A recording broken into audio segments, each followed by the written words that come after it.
ចាក់វាក់សាំងកាពីមនុស្សក្បត់បែតអើយមានថ្នាំឬអត់មេត្តាចាក់ឲ្យខ្ញុំផងមួយជីវិតខ្ញុំត្រូវគេបោះបង់ច្រើនដងឈឺចាប់ពន់ពេកកន្លងមិនចង់នឹងជួបក្តីស្នេហ៍ទៀតទេក្បត់លើកទី1មកពីខ្ញុំក្រទី2ព្រោះខ្ញុំមិនល្អមិនស្រឆាតឆាយដូចគេក្បត់លើកទី3ទី4ព្រោះប្រចិត្តរេថ្ងៃនេះទ្រាំមិនបានទេត្រូវចាក់វាក់សាំងបង្កា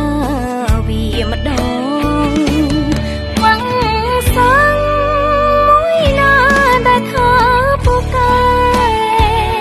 អាចរក្សាស្នេហ៍កុំឲ្យរកមកវាឆ្លងរោគនេះសាហាវ